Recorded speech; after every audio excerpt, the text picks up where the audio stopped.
Finding something to wear during pregnancy shouldn't feel frustrating, and with Armoire, it's actually fun. Armoire is a clothing rental membership that gives you access to high quality, beautiful pieces that fit your changing body and your style. You take a quick 5-minute style quiz, pick what you love, and fresh styles show up at your door in as little as 2 days. I recently tried Armoire and y'all, I loved the dress they sent. It was flowy, flattering, and it had pockets. I felt so good wearing it. You know that feeling when something just fits right? That's what Armoire delivers. And for you, Armoire is the answer to feeling cute and confident in maternity clothes without spending a fortune. No more clutter, no more wasting money on clothes that won't fit in a month. Just stylish, feel-good options on your terms. Right now, my listeners can give Armoire a try and get up to 50% off their first month. That's up to $125 off. Just visit armoire.style/Dr. Nicole. That's armoire.style, ARMOIRE.style/Dr. Nicole to get up to 50% off your first month and never worry about what to wear again. Try Armoire today. I know you may not want to think about having a cesarean birth, but it's better to be prepared just in case.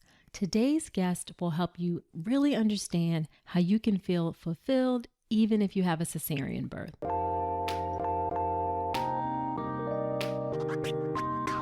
Welcome to the All About Pregnancy and Birth podcast. I'm Dr. Nicole Calloway Rankins, a board-certified OBGYN physician and certified integrative health coach. Every week, I break down topics, share birth stories, or interview experts to help you have your very best pregnancy and birth.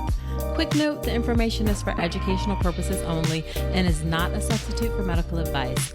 See the full disclaimer at ncrcoaching.com/disclaimer.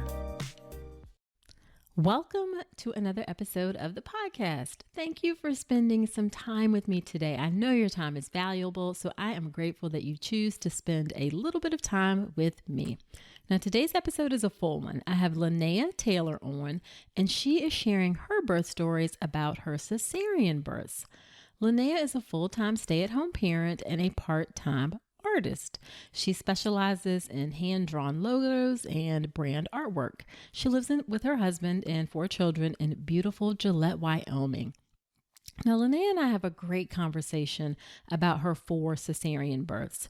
In her first pregnancy, she had to have a cesarean because of a rare pregnancy complication. And despite her wanting something different, she ended up with cesarean births for her other 3 babies as well. Now, in this episode, Linnea is really able to show you how you can acknowledge the disappointment of things not going exactly the way you want, yet still find joy in your births. This will be helpful so that you can be more prepared for that inherent unpredictability of birth. It's also helpful if you already know you're going to have a cesarean section and you feel some disappointment about that. Now, this is a longer episode, so I want to jump right in, but do be sure to join us afterwards in the All About Pregnancy and Birth podcast community on Facebook. We can continue the conversation there. I also post inspirational quotes in the group and tips about pregnancy. I also go live in the group to answer questions. I'll link to the group in the show notes if you're not already a part of it. Quick warning before we get into the episode, Linnea does talk about having a miscarriage in the beginning of the show, so if that will bother you, skip ahead a few minutes. Okay, without further ado, let's get to the episode with Linnea Taylor.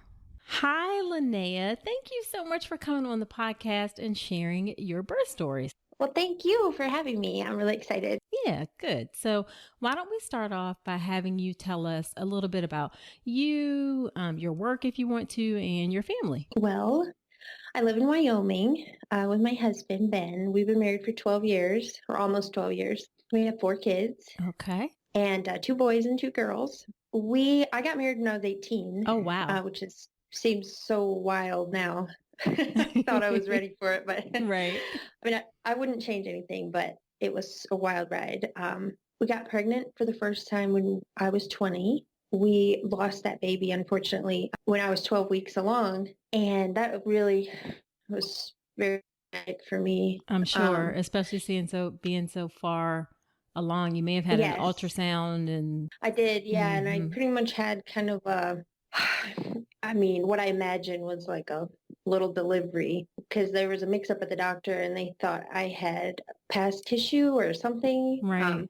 But they didn't check with the ultrasound. So it ended up happening at home at night and I didn't know what was going on. And so, That was incredibly scary. I mean, I know we were having you on to talk about some of your experiences with C-section, but we might as well go there since you brought it up. That must have yeah, been pretty tough. it was really tough. Well, yeah, I didn't know what was happening. Well, I had started bleeding and I went to the emergency room and they found out the baby must have died a couple of days before or something. And that was just so crushing, and because of how much I'd already bled, or I'm not really, now that I'm older and a little wiser, I'm like really questioning what happened there, but why they weren't more thorough. But they sent me home with some painkillers. And then a couple days later, I had still been bleeding, but when I got my cervix checked, it was completely closed. So the doctor said, "Oh, that you're done now, and you'll get better." And that night, I just started getting such extreme cramping, Mm, and it was my first time ever having been pregnant, and I I didn't really know what was going on. I'm like, oh, now it's really hurting. And my husband also was really clueless about what was going on. right.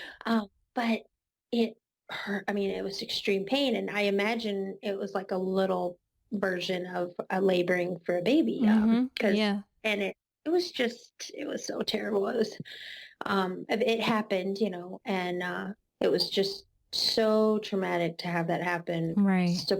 at home as a surprise when you think it's already done. Right. Of course. Of course. Oh my gosh. That is clearly a lot to go through. And obviously it's still kind of the way you describe it, some ways it feels like it's probably still kind of fresh for you, even though it's Oh been yeah. 12 years ago. hmm Oh, so anyway, so that was a very hard time for us, and Right. but And then you went on I to was get pregnant yeah, again, though. yeah. So when that first pregnancy happened, we weren't trying to have a baby, and when it happened, we were so excited, but we hadn't really been trying. So when we lost our first baby, it kind of awakened that desire in us to have children, even though I was Mm-hmm. still so young. I was 21 at the time. Right. But at that point, I was like having dreams about nursing a baby, which I had never done before. And it was just Right. like, I just thought, well, I want to be a mom. I had always wanted to be a mom, but I really, really tried. So for like probably, I think it was about 9 months we tried, Okay. trying while I was ovulating. And so in at the time, it felt like took forever to get pregnant for the second time. Now looking back, I'm like, oh, it's only 9 months. That's It not does bad. it does feel like forever. I mean, it took Yeah. us like 6 months with our first, and I was like, "This is I'm gonna go stir crazy here." Like it feels like forever. Yes. Yeah. Like every time I started my period, it was like, oh, I'm not pregnant. It was Right. terrible. But when we got pregnant, about 9 months later, we were so excited and afraid, Yeah. um, and I worked up until after my third baby. So all during this time for my miscarriage and my subsequent three pregnancies, I worked as a TSA officer at the airport. Okay. Um, which is kind of worth noting just because it was kind of a physical job and it was Right. really strange, like middle of the night hours at the airport.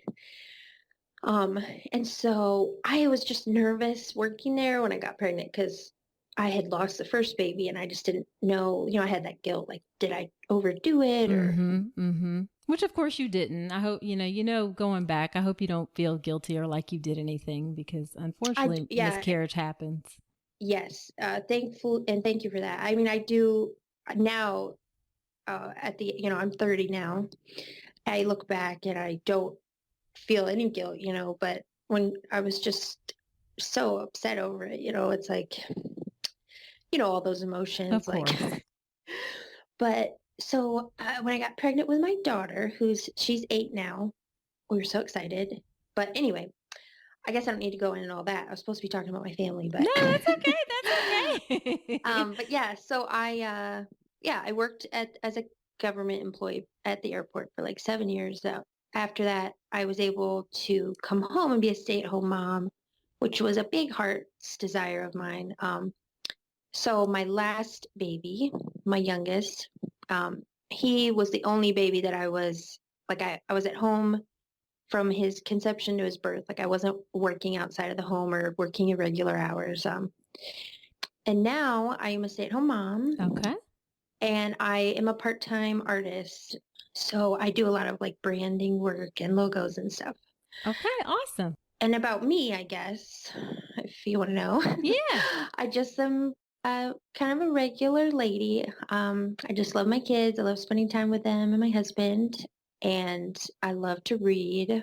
I love hanging out with my friends. I love going to the movies. My husband says I'm like a walking IMDb because I love the movies and talking Right. about them Right. and going to see them.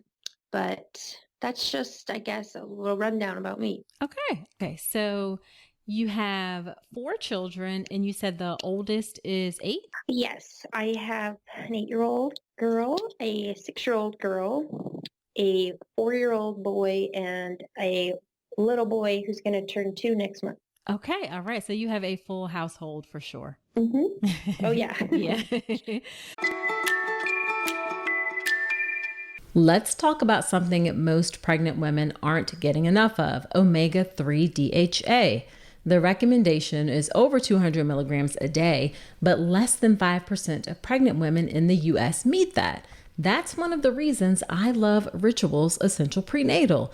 It has 350 milligrams of vegan DHA plus other key nutrients like methylated folate and choline to support baby's neural tube development.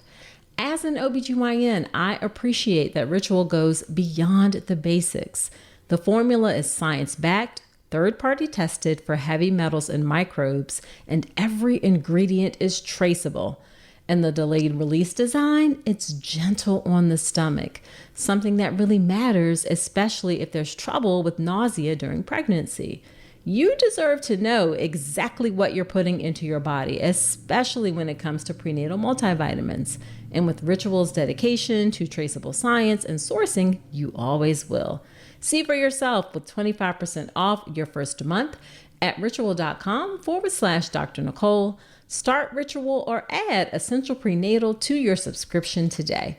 That's ritual.com/Dr. Nicole for 25% off your first month.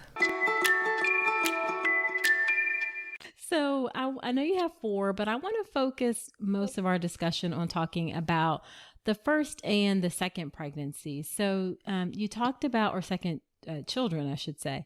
So you were, of course, very nervous, anxious with the first pregnancy, but overall, how did things go? How was your pregnancy? What was it like? And what was your prenatal care like? I went to a doctor that was recommended to me. Beginning part of the pregnancy was really chill. I didn't have nausea except just like some food aversions. And thankfully, I'd go in and I'd hear her heartbeat and everything was just very, I guess, normal. Okay. And that was great, 20-week appointment. I had my first ultrasound with her, where they do the anatomy scan and everything. Right. And that was so exciting, and to find out she was a girl. Yeah. And they sent us up to talk to the doctor. When we got up there, the lady, I think she was like a physician's assistant, she kind of had the expression of someone who was like about to break news, Right. and she was telling us that we had a complete placenta previa. Okay. And for the listeners, really quickly, a placenta previa is when the placenta completely covers the opening of the cervix, and it can be pretty dangerous and lead to significant bleeding that can affect your baby. So it's a pretty substantial issue in pregnancy. Yeah.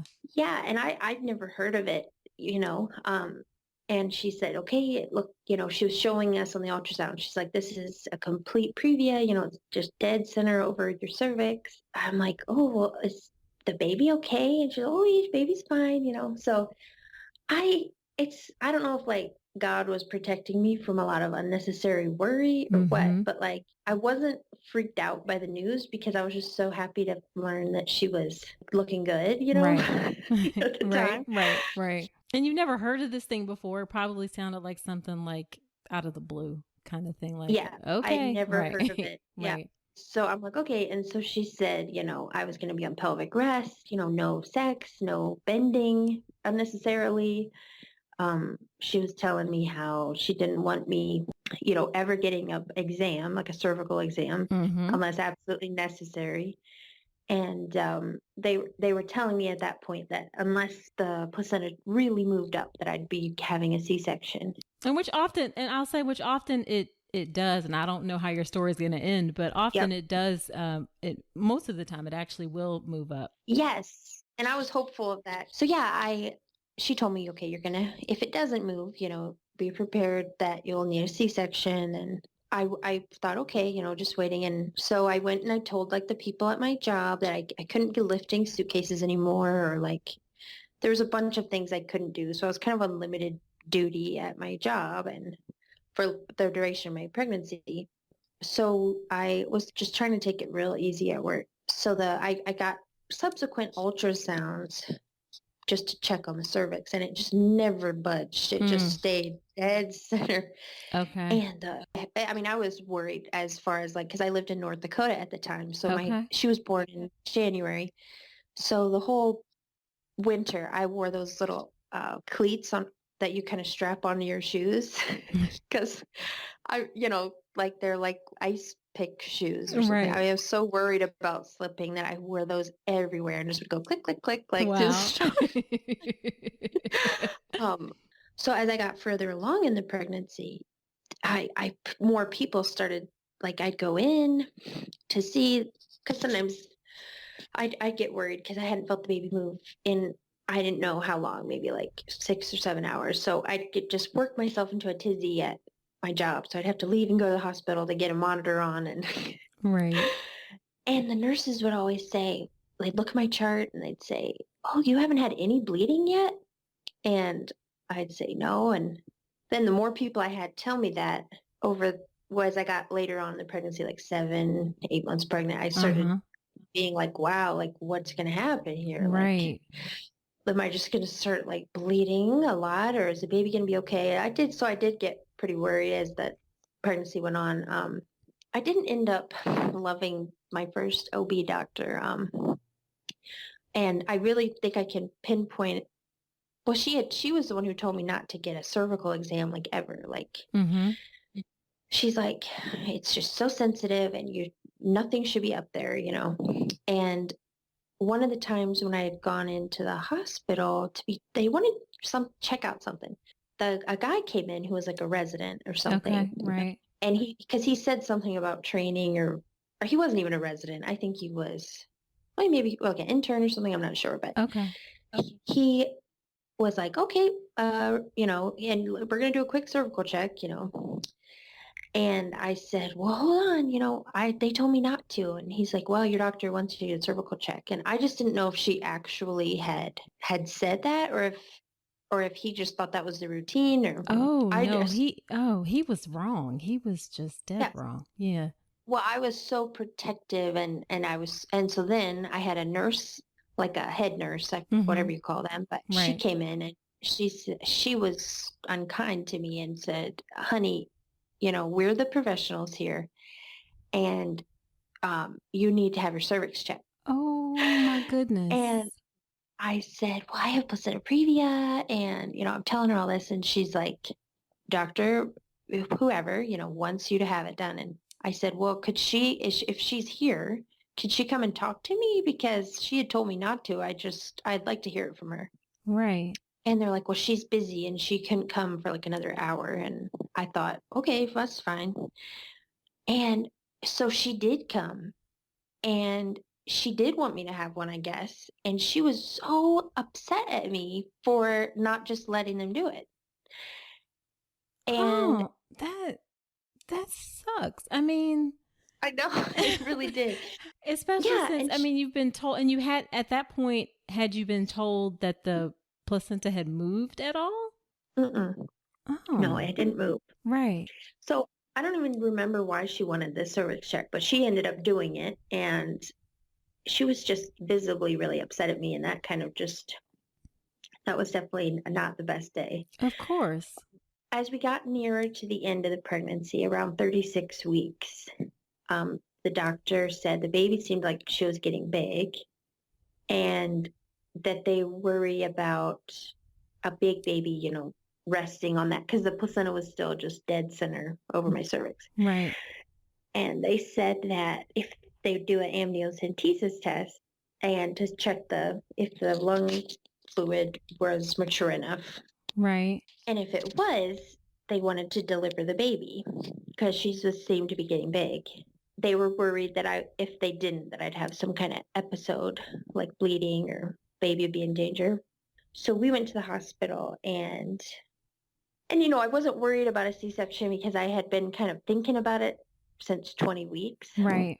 So I really had all that time to kind of accept it. And Right. so at that time, I wasn't like heartbroken over having to have a C-section. I was just excited about the baby. And Right, of course. And it's your first baby and after the miscarriage and yes, yes. everything. Mm-hmm. And Yeah, I I'm was just, sorry. I just can't let go of this checking your cervix thing because I know. did she look with a speculum or did she like I think check it was you? just a hand. Oh, well, I that is just I mean, you she just may have used, in my memory, I feel, right. because I just, yeah. Oh, but that you probably wouldn't have the nurses and they don't usually do like speculum exams. It's just so like outside of what we practice in terms of we really don't, especially if your placenta was dead center, would not have wanted to touch anything to irritate Yeah. anything. So anyway, I'm sorry. So so there Yeah, oh, you I know. I was hung up on it too. right. So you get your they're thinking about doing the amniocentesis to deliver baby, and so what Yeah. happens then? Yeah. And I did, even though I did end up switching OBs, I am thankful for the care that lady provided for me. And like when she did the amniocentesis test, which hurt a lot, and she was very kind that day. And, I could tell, she was awesome, like just the way she made me feel good that day. And so, Right.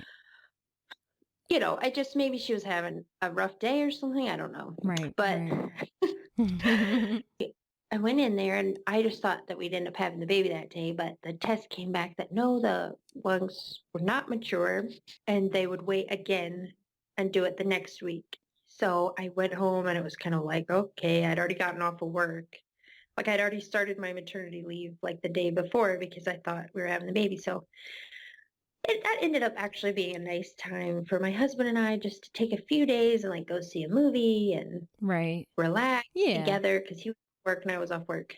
So it was on a Saturday and we were watching like TV and I was eating way too much like pizza and popcorn and just, was just eating a lot of food because we were just hanging out.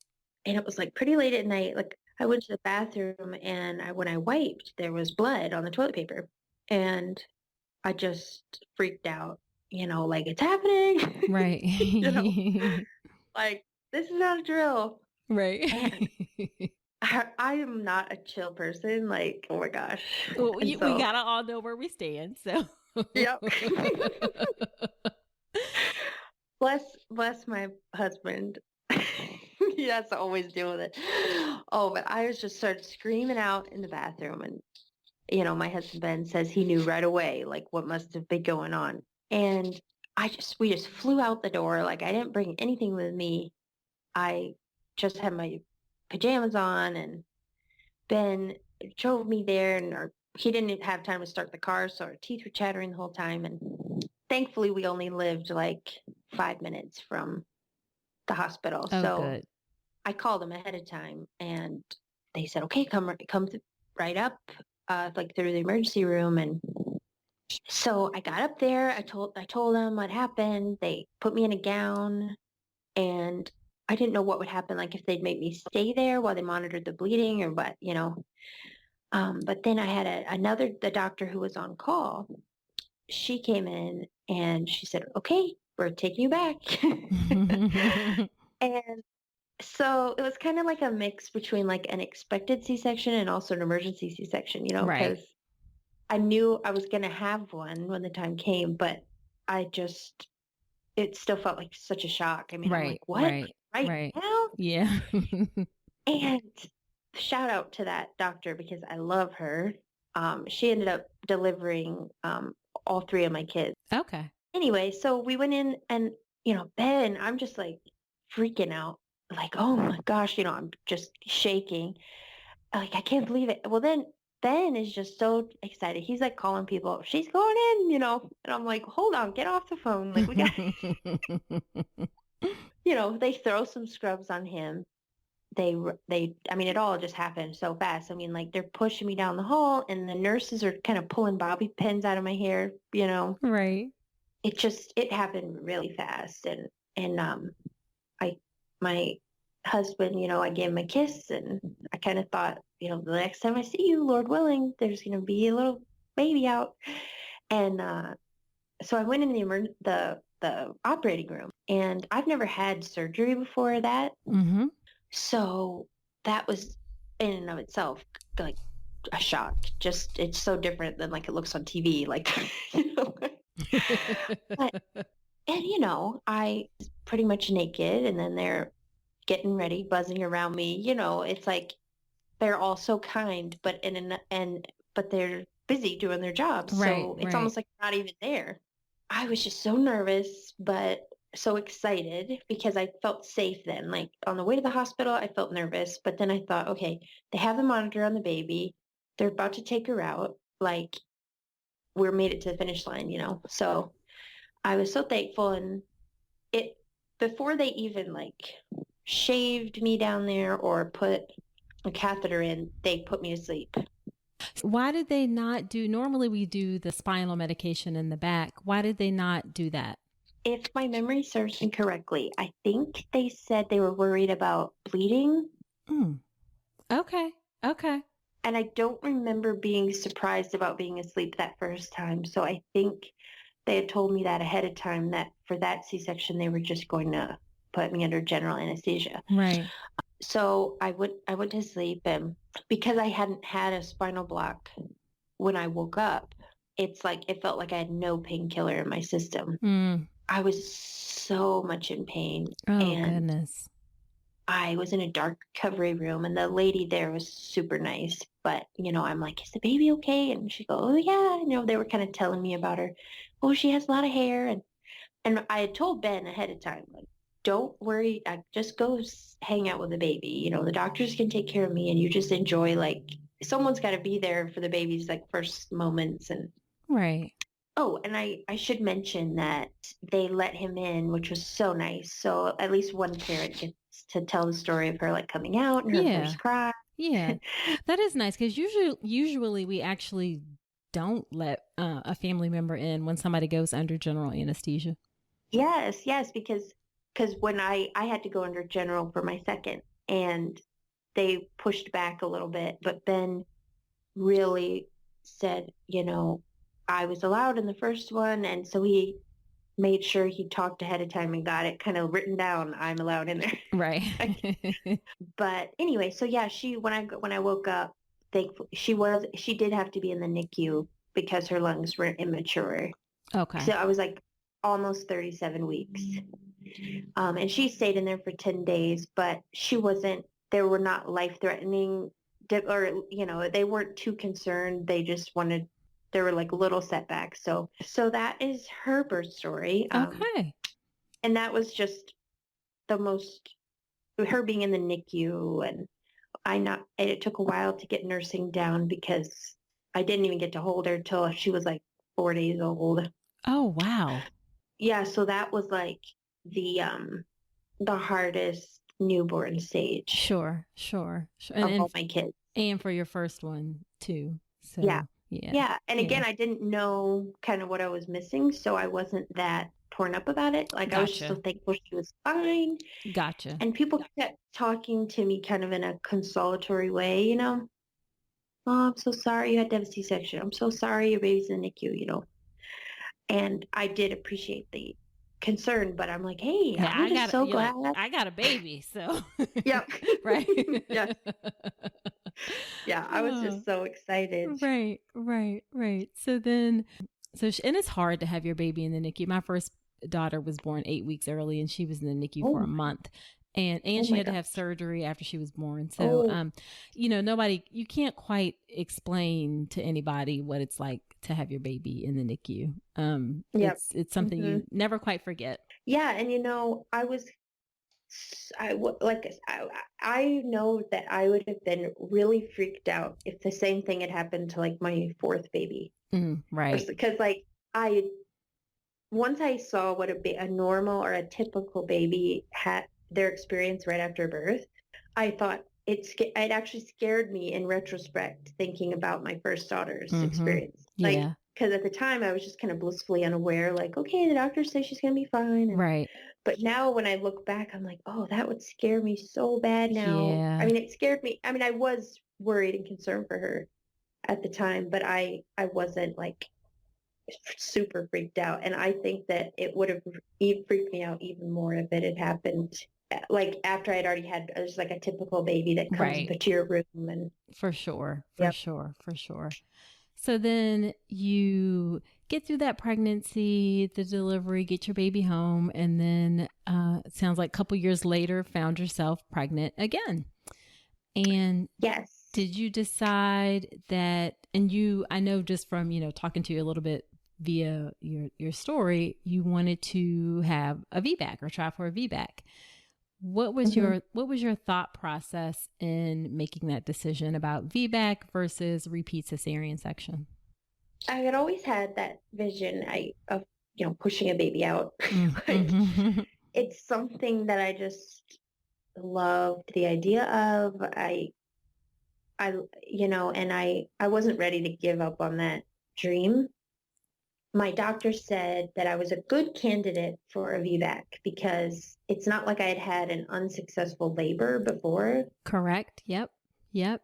So you felt like your doctor was supportive of your decision. Oh, she was very supportive.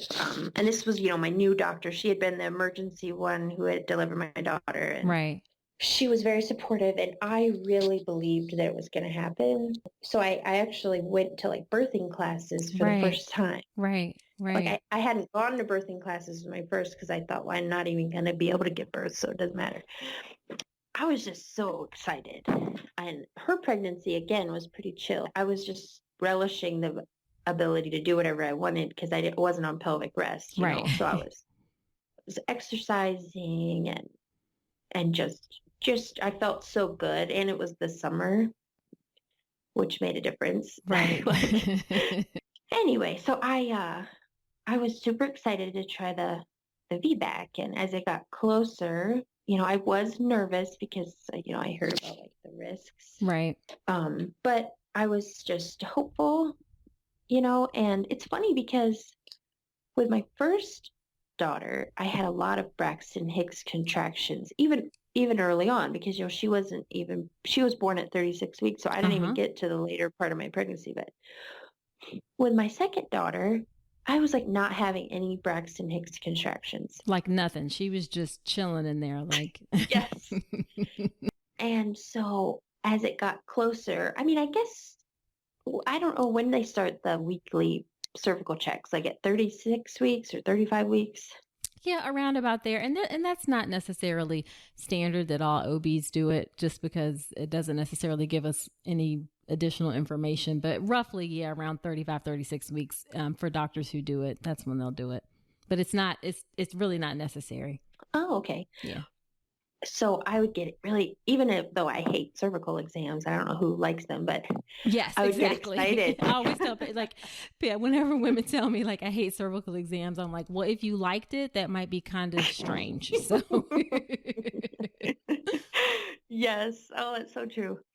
But I got kind of like excited because I kept thinking they were going to be like, oh my gosh, you're so far dilated, or you never know, because right.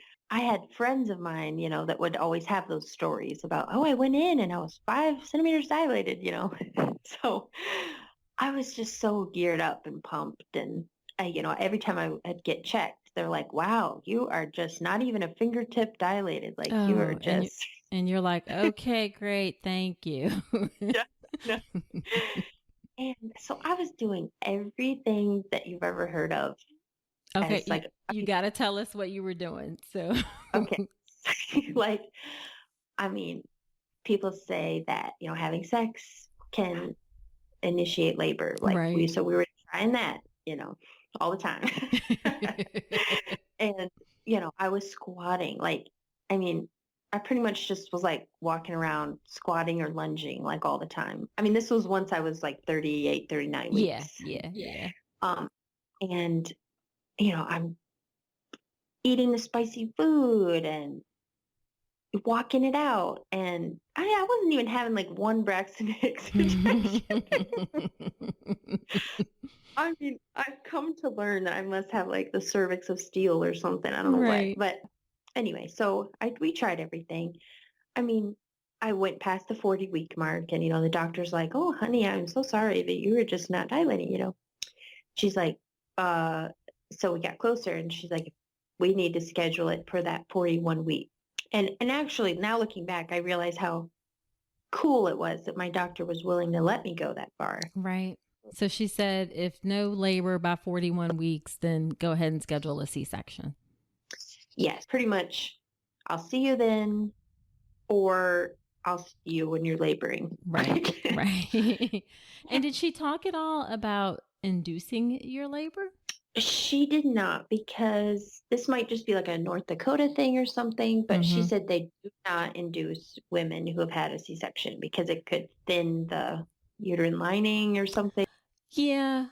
It does increase the risk of uterine rupture, the scar from the uterus opening just a little bit. So not all doctors are comfortable doing induction when a woman has had a C-section before. So I'm not entirely surprised to hear that.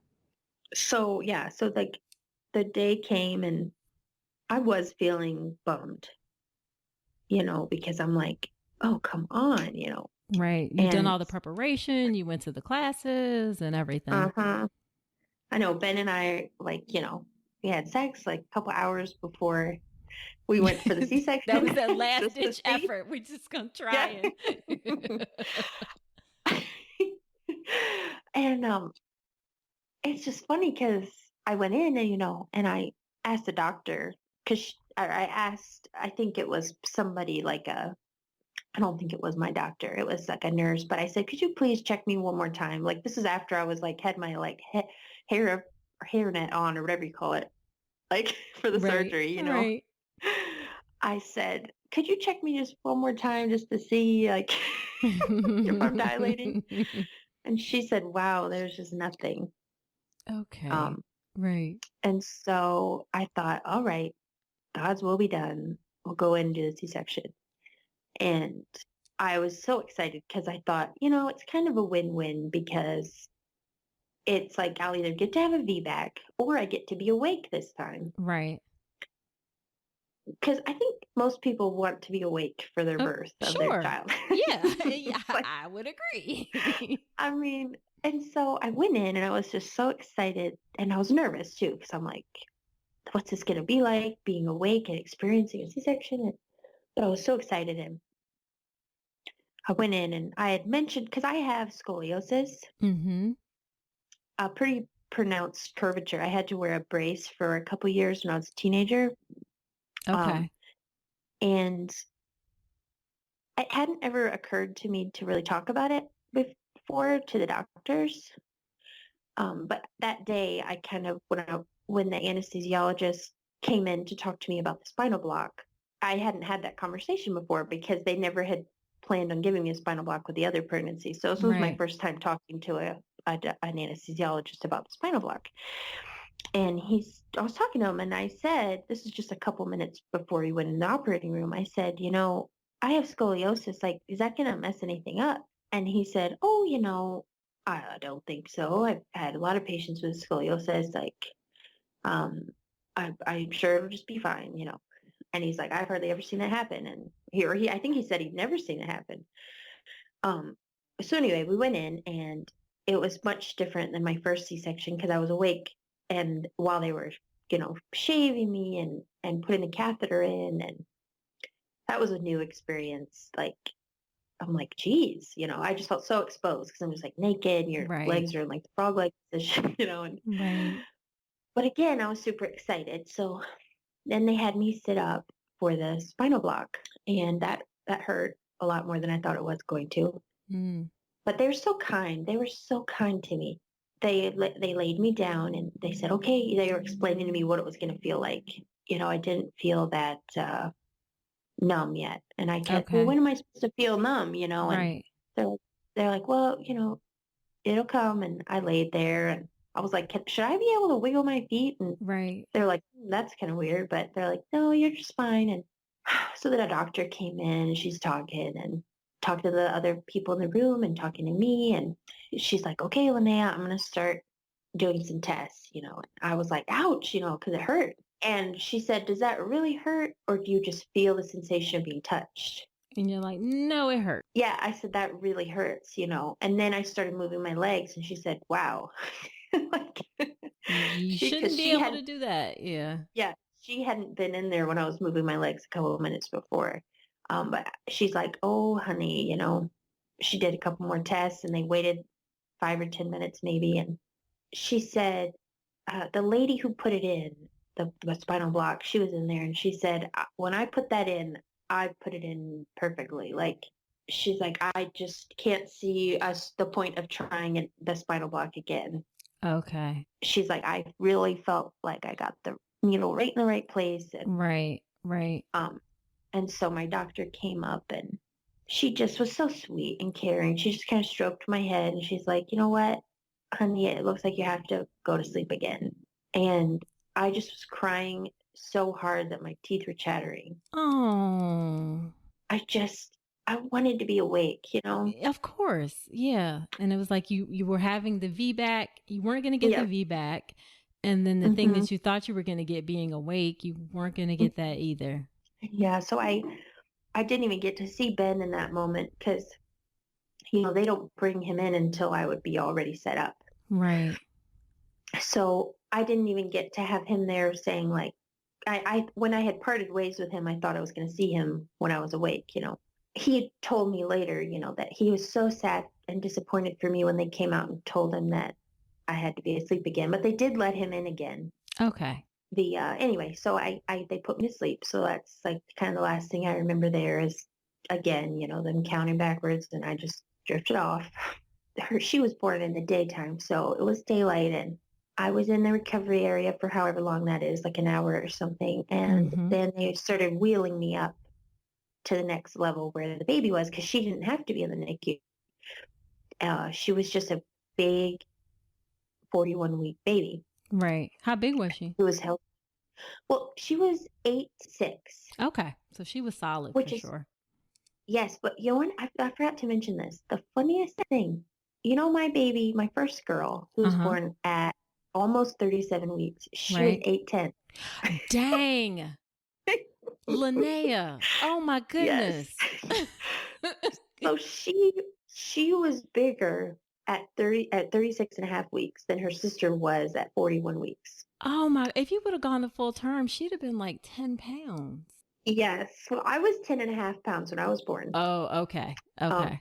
Yeah. So, but anyway, so when I went when they wheeled me up to the room after my second daughter was born, it was a whole new experience because it's so different than having your baby in the NICU. Just to have a healthy baby just out, And as they're wheeling me into my room, I hear this baby crying. And my first thought was, oh man, I have to share a room and that other lady's baby's crying. I think that's your baby. And they wheeled me around, my husband holding a baby that's crying, and it just hit me. Oh, that's my baby. And it was the coolest thing because Aww. I didn't even look at her face before I nursed her. Like, I unlatched my gown and she went right on and she like had the latch like a 10-month-old. And it was just so special to me because even though I had to be asleep, it was like in that moment, just so awesome, because Yeah. to be able to hold your baby so soon, because I hadn't been able to hold my other baby girl. And it was just so neat. So like she nursed for like 40 minutes before I could take her off the breast and really look at her for the first time. Right. So that was a positive time. So, how do you feel like you coped with the disappointment of not being able to have a VBAC and not being awake for the surgery? Do you feel like everything just kind of came together once you were able to hold her, or just how did you cope with that? I, well, like I was super sad right before the surgery, and I just was very like, just so sad because I'm just like, I Mm-hmm. really wanted just to be awake at least, like just like Right. hear the baby's first cry or look at her before she gets cleaned up or something like. But after she was born and I got to hold her, it was so special that like I felt very um consoled. It's like, Yeah. I'm like, oh, I'm like, you know what? This couldn't get stolen from me. Like, no matter how you meet your baby, like, it's such a special time. Like, Right.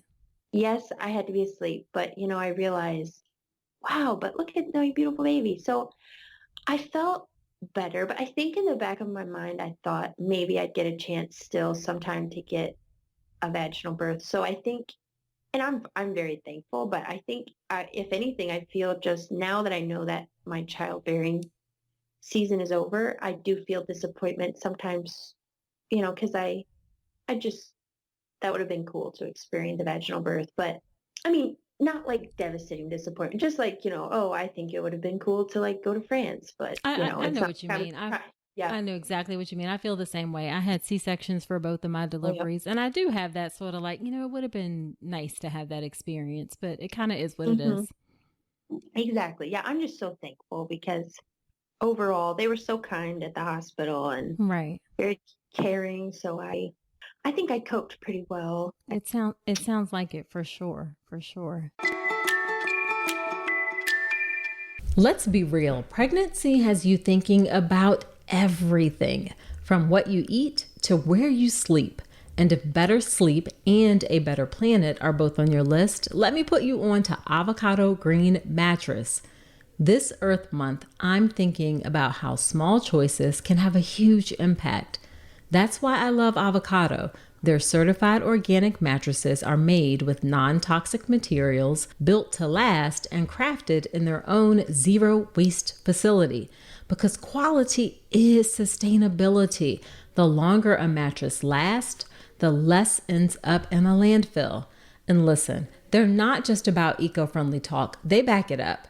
As a climate neutral certified brand and 1% for the planet member, every avocado mattress supports a healthier you and a healthier earth. So if you're ready for luxurious sleep that aligns with your values, head to avocadomattress.com today and save up to 10% on certified organic mattresses. Dream of better for you and the planet.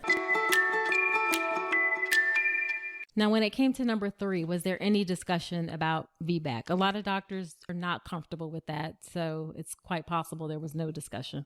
Yeah. I didn't have any hope or like, I didn't think the doctor would let me. I mean, I had like these like fantasies like, oh, what if I like went into labor and just had the baby like really fast. Right, right. But I was surprised when my doctor said that she said, well, if you go into labor before 39 weeks, she's like, I'm fine with you laboring until if it got to a dangerous point, then I would do a C-section. But I think that it's fine if you're allowed to labor if you go before 39 weeks. Oh, nice. So she was actually open to the Hmm. possibility. That's actually Yes. not very common. A lot of doctors are not common with VBAC after 2 C-sections. So that's really encouraging to hear. Yes, I've learned that too. Like since then, I've realized, wow, that was really kind of her, and I'm glad she kind of trusted the situation. Um, and so I did have that hope in the back of my mind that I would just kind of like magically go into labor. Not that I ever had before, Right. but it didn't happen. 39 weeks. I went in for a scheduled C-section, and Please tell me you were awake for this one. oh yeah, yes, Okay. and it was. Well, I had talked this time. I talked to them ahead of time. I said, listen, I have history of spinal blocks not working. I don't know if it has to do with my scoliosis or not. And I don't know if that made any difference or what, but they were going to try to be really, really, really particular and like putting it in the right spot or something. But they said, Got it. it still may not work because you have a history of it not working. And I was just very prepared for anything at that point. Okay. And had really strategized that I was going to be thankful no matter what, you know. Mm-hmm. That's a good attitude. That's a great attitude to have, to try to find what you can be grateful for in the moment, Mhm. even during challenging times. Thanks. Yeah, I was really trying to just, just have a right headspace, and so I went in and again, they were so sweet to me. I'm always just, I don't know why I'm surprised when they're so nice, but they're just so many healthcare professionals are just so nice and caring, And when you're scared or you're naked in an operating room or whatever, it Mm-hmm. just means so much to have that tender conversation and people to genuinely care about you. It just means so Right. much. His birth, I mean, it was just so exciting. I mean, it was just one of the best moments of my life because just to be awake, like Yeah. I went in and he put the spinal block in and immediately it felt different than the other one I Okay. ever had. Like Okay. Good. I thought, oh, so this is what they're talking about. Right, Like, right. I know that felt like I had a similar for my first C-section, the anesthesia wasn't working properly and I could feel way more than I should have. And then the second one, it was like, oh, this is what you mean when you're supposed to yeah. be numb. Yeah. Oh, yeah. I mean, because it's like I couldn't even, because it hurt again going in, and I kept thinking, I hope this works because this is such a waste of a painful experience. Like, it doesn't work. And I mean, I got numb so fast that like I couldn't even put my own legs back on the table, Gotcha. and that got me excited. And I You've just, never been so excited to not feel your legs before. oh yeah. I mean, I'm telling you, my face must have looked like a woman who was like winning the lottery. I mean, I was so excited. I was not nervous at all. As soon as I Right. knew that was working, I'm like, oh my gosh, like, and so they laid me back and it started going up my chest, the numbness, Mm-hmm. or up to my chest, Right. and I just couldn't believe it. I mean, they were shaving me and putting my catheter in, but I didn't feel it. I literally could not believe it was happening. Like to Right. me, that was like the best thing that could ever happen to me in my whole life. And then my husband came in, and he was crying when he saw me awake. Right. And I was crying because he was just so happy for me, and I was Oh. and I was happy for me. Right. Okay. And it was just a really tender moment with my husband because he was just he was sad when I was sad, so just for Yeah. him to stay awake, he was so happy. He was crying and I was crying. And the doctor came in and she's like, okay, Linnea, I'm going to do some tests, like the pinch tests or whatever. Mm-hmm. And she pinched. And at this time, I still thought, who knows if it's going to work? Like, and she just goes to pinch. And I said, I don't feel anything. And she goes, okay, I'm going to look at some other things. And I still wasn't feeling anything. And I said, do you think it's going to work? And she said, oh, it's working. I already made the incision. Yeah. And again, I was so excited. Like, who gets excited that they're cut open? But I was like, so excited. Like, Right. I couldn't believe it. Like, even now, it's been like 4 years since that day. And when I talk about it, I get so excited because it's just so magical. Like even just a C-section, it felt so magical to be awake and they were tugging and it felt really weird. And then they kind of had to push him out. So Right. they were I had multiple lady nurses kind of leaning in on my chest and my stomach trying to wiggle him out. So what was that moment like for you then when you Oh, first heard him? it was just like the breath went out of me, I Mm. just cried. I just was so thankful. I mean, I felt him come out, and he had a good cry, and the doctor she said he had a big head. He does have a big head, Yeah. but as she's coming, as she was taking him out, she's like, man, he has a big head. But, you know, before they did anything with him, they quickly kind of brought him around the curtain and so I could see. Uh-huh. And I just, when I saw him, it was like inhuman the sound I made. Like just this joy slash just shock. Like, Right. I mean, like I had never been awake for that. Like one minute you're just have a big bulbous belly. The next minute there's like a little human. It's just so weird. And oh, it's so cool. And it was cool. And it was a blessing too because I got to see my husband's face I had never seen the Oh, look on his what? face when he Right. sees a child. Right. Yeah. And that was so special. So they cleaned him up, or they didn't even really clean him up. They pretty much tested him, sucked out a little bit of stuff, and then they put him on my chest while the doctor stitched me up. So I got to be kind of skin to skin with him there. Awesome. Oh, I just loved it. I was just crying, and he just was so cute. And then I never Yeah. had to let go. I never had to let go of him. They were going to move me from the operating table to a bed. And I thought, oh, you really going to let me hold him while you do that? And they said, yeah, just hold, you don't drop him. And I'm like, oh, okay. They sat me up and he nursed right away while I was doing my whole post-op thing. And it was just, I couldn't believe I'm sure my husband got sick of me saying, I can't believe it, you Right. know, Right. Right. but I said it like 1,000 times. That is amazing. And then just for number 4, hopefully that went similarly smoothly and Hmm. you were awake for that one too. Yes, his C-section came, and again, I was braced for the spinal block not to work. I didn't want to be blindsided, so I was kind of expecting it, you know. Right. But then it did work, and I loved my doctor here in Wyoming was great. I was blessed again with a great doctor to deliver my babies, and I was just so excited again. I was just so glad that it actually happened Awesome. again. That I could be awake. So So you didn't have any complications from any of your C-sections? no, thankfully, no. Um, I feel like I had a harder time recovering. Like some of my friends, they have C-sections and then they'll, you know, go out to dinner at a restaurant like 4 days later. I mean, Right. I felt with all 4 of my C-sections, I felt like I couldn't overdo it or I would bleed a lot or be really in Okay. pain. But I never had an infection or anything like that. Okay. Okay. Well, good. That is awesome. So, to wrap things up, what are some things that you want to share or what is one thing you would share that you wish you knew beforehand about giving birth that you would want to share with the listeners? Oh, geez. I don't know. I guess just I wish that I would have known beforehand.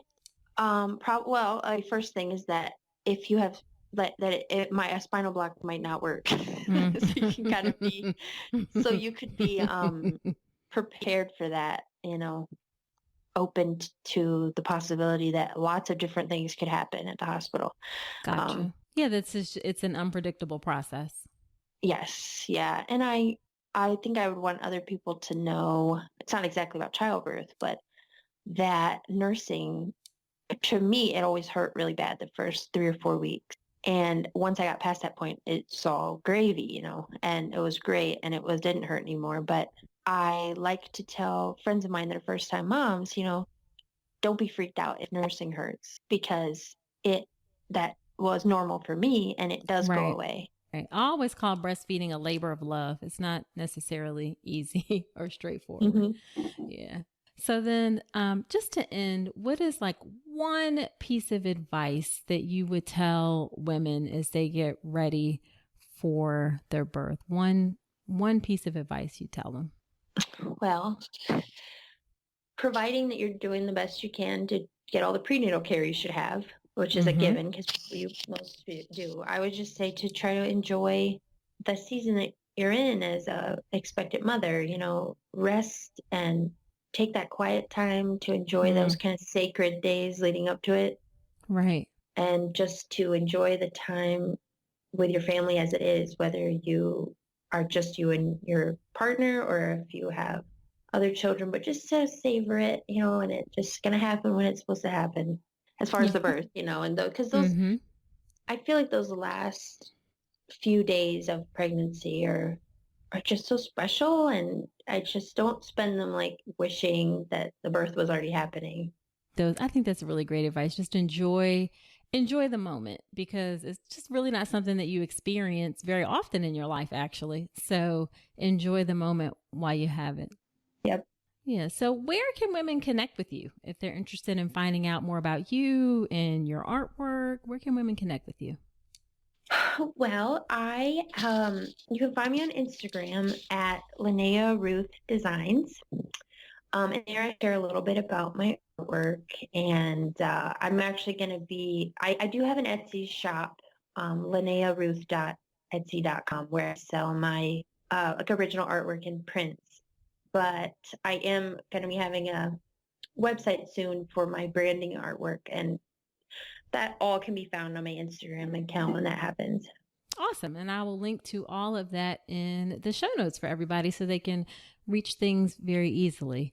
Well, Linnea, thank you so much for being here. This has been a really great conversation, and I know that the listeners will find it useful. The experience, I mean, you've had the gamut of experiences from miscarriage to placenta previa, a pretty rare complication in pregnancy, to C-section and not being awake for C-section. You've covered quite a bit today.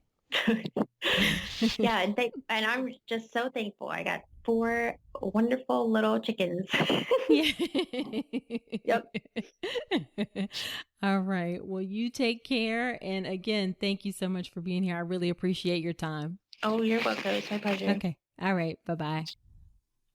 Okay. So I know that was a lot, but it was really great and inspiring conversation. Now, after every episode where I have a guest on, I do Nicole's Notes, where I give my top 3 or 4 takeaways about the episode. And here is what I take away from the episode today. Number 1, I said this in the beginning. I'm going to say it again. I say it a lot. Birth is unpredictable. None of us can really predict how birth goes. And that's even the case with cesarean sections. Linnea didn't think she was going to be asleep. You may also, even if you have a scheduled cesarean section, you may end up going into labor before your date, or your water may break before that. So get comfortable with the fact that birth is an unpredictable process. When you're able to get comfortable with that, you're better able to deal with things as they go along. Number 2, Linnea was upset about how things went, and understandably so, but she really got past it. It is okay for you to be upset if your birth doesn't go exactly the way you want it to, but I want you to be sure that you don't stay stuck in that upset state. You have to figure out a way to move forward and really enjoy the moment of having this new baby in front of you. Every woman is going to do that differently if it comes to that point. You may need help from your friends or family members or even mental health professionals, but I want you to be sure that you don't stay stuck in that upset feeling if your birth doesn't go the way that you intend. Last thing, everyone recovers differently from birth. Linnea talked about how she had a hard time recovering from her cesarean sections, but she had friends who had a pretty easy time. I personally had 2 cesarean sections, and I didn't have much of a difficult time with recovery at all. So you can learn from other women about how their experience goes. And this is the case with vaginal birth and cesarean birth. You'll have women who have easy recoveries and difficult recoveries from both, but ultimately your experience will be uniquely yours. Okay, so that's it for this week's episode. Let me know your takeaways in the podcast community Facebook group. Now be sure to subscribe to the podcast in iTunes or wherever you listen to podcasts. And if you feel so inclined, I would really appreciate you leaving an honest review in iTunes. It helps other women find my show. Now next week on the podcast, I have Dr. Serena Pasricha. She's a gastroenterologist, and we are talking about how the gut microbiome affects pregnancy and your newborn baby. Really interesting and informative episode. You definitely don't want to miss it. So come on back next week. And until then, I wish you a healthy and happy pregnancy and birth. Today's episode is brought to you by Women's Wellness Coaching by Dr. Nicole Calloway Rankins. Head to ncrcoaching.com to check out my free 1-hour mini course on how to make your birth plan, as well as my comprehensive online childbirth education class, the Birth Preparation Course. With over 8 hours of content and a private course community, the Birth Preparation Course will leave you knowledgeable, prepared, confident, and empowered going into your birth. Head to ncrcoaching.com to learn more.